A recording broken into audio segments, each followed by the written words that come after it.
travel across the world, of developing countries, of ordinary people who do extraordinary things in spite of everything around. I'm not an expert, I'm not a climatologist, I'm just a practitioner. I just want to tell a story. And I will try to tell you a story of the campaign that's been launched. Shall I do that? Yeah. I don't hear well, you need to say it loudly. First thing, why campaign? Since the last 15 years, Oxfam has been working with a view that the world as it exists, we need to look at it globally from the point of view of wealth as well as poverty. They coexist and each influence one another. So we have a global view of poverty in the world. And every 5 years or so, we take a hard look at the world and see what are the factors and the forces that is actually shifting this in favor of either wealth or in favor of poverty. 15 years ago, no, 13 years ago, we looked at trade because the World Trade Organization was formed. An organization in which the rules of trade of the world will be written. Anytime rules are written, the powerful will always write it on behalf of themselves, which we know. That's a life experience, that's a historical experience. So we need to be actually bringing the voice of our constituency, which is an obligation for us because we work with them. Likewise, when we're starting to look at the situation in the last 2 years, we start to see two things. One is, it's a defining period in the world that the world is again coming together and starting to write the rules of climate change. Who takes responsibility, who faces what the problems, what we should all try to do. So we have to be engaged at this time because it's a defining period. The rules will be finalized by the end of this year and in open meeting. So that is the reason. And what is the kind of heart of the story?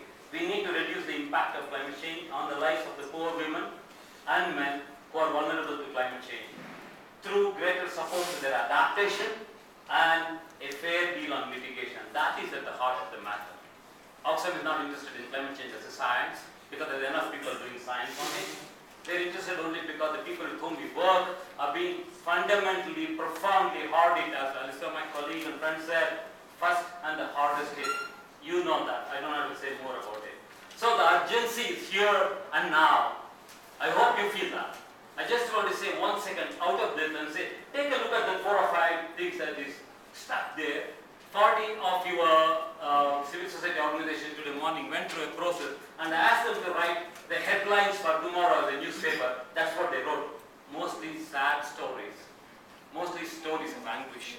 And I asked them, how come there isn't a single story of hope? Yeah? So I want you to just take a look at it as we are passing out this place. So we are aiming big. Why not? Because we are not alone. We have a lot of people with whom we work with. We have alliances in countries like this. And as somebody who is involved in change says, you can bring down an elephant with a bazooka or an ant. So we can think ambitiously. Then we need to be looking at the importance of the impact on human impact. So we need to tell the stories of future of the human impact stories, bring the new evidence. We need to be looking at food and agriculture, as you saw the story said, highlight the benefit of adaptation. So what is the key ask of this campaign? What are we asking for? The first and the foremost thing is that we need to have a deal, first of all, and this deal should be both fair and safe. What do you mean by fair? We mean fair, the poorer countries can develop in a carbon-constrained world and protect the vulnerable. That's what fairness to all of us is. What is fair? Rich countries finally take responsibility for the crisis that they have created. I'm not complaining, that is a fact. Yeah? What is safe? We need to stop the catastrophic warming and avoid the catastrophic climate change because this planet is warming and you heard all the stories and you know what it means. And what are the other two objectives? The other objective is we need resources. I think 2 days ago the African countries came together and they estimated something like $127 billion per year they will need to adapt. This does not mean that there hasn't been a problem already. There is an existing problem of inequality, there is an existing problem of poverty and so on. On top of it, we need this money. That's what they were saying. And then rich countries must lead the mitigation, meaning they have to stop seriously thinking about reducing the carbon. How do they do it? It should be on the principle of need, it should be on the principle of capability, it should be on the principle of responsibility. The most crucial thing. How many more minutes are? God. We had a deal that he will let me do 2 minutes more.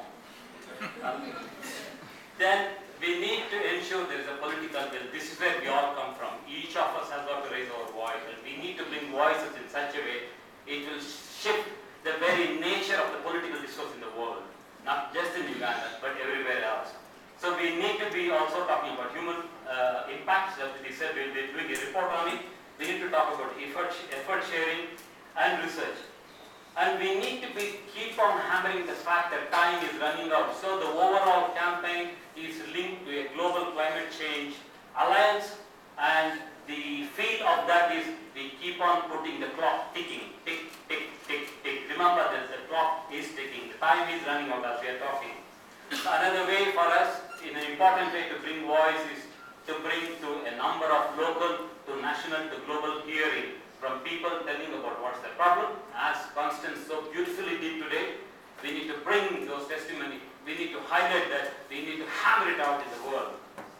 Challenges, political conditions for a fair and adequate deal might not get there. When there is a financial meltdown, leaders said we can, and they came up with the cash, $8 trillion. I'm not complaining. But when the real serious situation, they got to show the money. Adaptation fund, as somebody joked, there is no commitment whatsoever. The money that is there for adaptation, somebody joked, is less than the money that's spent by rich countries on sun-tanned lotions. So let's be very serious about this. Lastly, some people also say there is no plan for post-2012. We need to be thinking about it. Let me conclude by saying it is a fact that we are facing a planetary and a civilization emergency. I do not know whether you feel it. I know those people whom you saw feel it. We need to take this as urgently as we should. We need to all act now, here and now. And concluding, I want to use Martin Luther King Jr.'s statement. He said this: we are confronted with the fierce urgency of now. Human progress is neither automatic nor inevitable. Over the bleached bones and jumbled residues of numerous civilizations are written the pathetic words, too late. We will not be late. You will act and we all will act. Will you agree with me?